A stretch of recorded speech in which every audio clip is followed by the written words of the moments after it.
मुरारेः पुलकभूषणमाशयन्ति भृङ्गाङ्गनेव मुकुलाभरणं तमालम्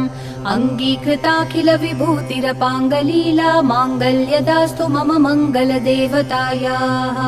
मुग्धा मुहुर्विदधति वदने मुरारेः प्रेमत्रपा प्रणिहितानि गतानि मालादृशोर्मधुकरीव महोत्पलेय सा मे श्रियं दिशतु सागरसम्भवायाः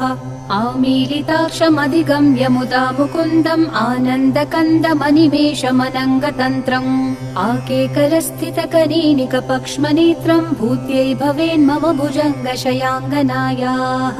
बाह्वन्तरे मधुजितश्रितकौस्तुभेय हारावलीव हरिनीलमयी विभाति कामप्रदा भगवतोऽपि कटाक्षमाला कल्याणमावहतु मे कमलालयायाः कालाम्बुतालि ललितोरसिकैटभारेः धाराधरे स्फुरति या तडिदङ्गनेव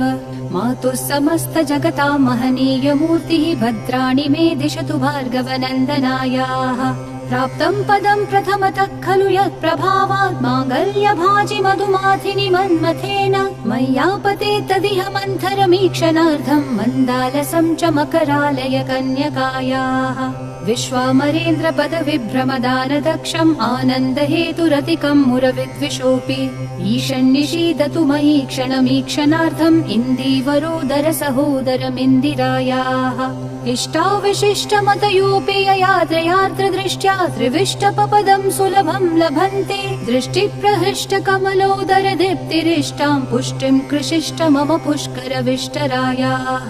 दद्यादयानुपवनो द्रविणाम्बुधाराम् अस्मिन्न किञ्चन विहङ्गशिशौ विषण्णे दुष्कर्म धर्ममपनीय चिराय दूरम् नारायण प्रणयिनी नयनाम्बुवाहः गीर्देवतेति गरुडध्वज सुन्दरीति शाकम्भरीति शशिशेखर वल्लभेति सृष्टिस्थिति प्रलय कीलिषु संस्थितायै तस्यै नमस्त्रिभुवनैक गुरोस्तरुण्यै श्रुत्यै नमोऽस्तु शुभकर्म फलप्रसूत्यै रत्यै नमोऽस्तु रमणीय गुणार्णवायै शक्त्यै नमोऽस्तु शतपत्र निकेतनायै पुष्ट्यै नमोऽस्तु पुरुषोत्तम वल्लभायै नमोऽस्तु नालीकनिभाननायै नमोऽस्तु दुग्धोदधि जन्मभूम्यै नमोऽस्तु सोमामृत सोदरायै नमोऽस्तु नारायण वल्लभायै नमोऽस्तु हेमाम्बुज पीठिकायै नमोऽस्तु भूमण्डल नायिकायै नमोऽस्तु देवादिदयापरायै नमोऽस्तु शार्ङ्गायुध वल्लभायै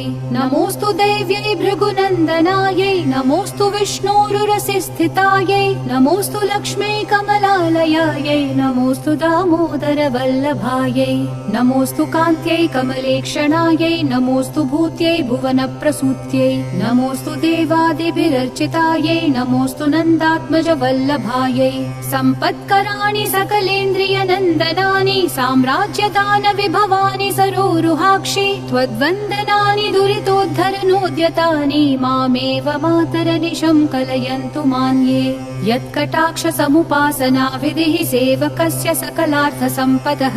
सन्तनोति वचनाङ्गमानसैः त्वां मुरारि हृदयेश्वरीं भजे सरसिजनिलये सरोजहस्ते धवलतमांशुकगन्धमाल्यशोभे भगवति हरिवल्लभे मनोगे त्रिभुवनभूतिकरी प्रसीद मह्यम् दिग्हस्तिभिः कनककुम्भमुखाव्रसिष्टस्वर्वाहिनी विमलचारुजलप्लुताङ्गीम् प्रातर्नमामि जगतां जननीम् अशेषलोकाधिनाथ गृहिणीम् अमृताब्धिपुत्रीम् कमले कमलाक्षवल्लभे त्वं करुणापूरतरङ्गितैरपाङ्गैः अवलोकय माम किञ्चनानां प्रथमं पात्रमकृत्रिमं दयायाः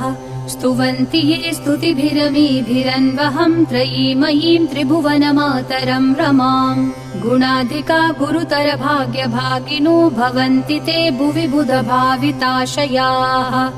इति श्रीमच्छङ्कराचार्याकृत श्रीकनकधारा स्तोत्रं सम्पूर्णम्।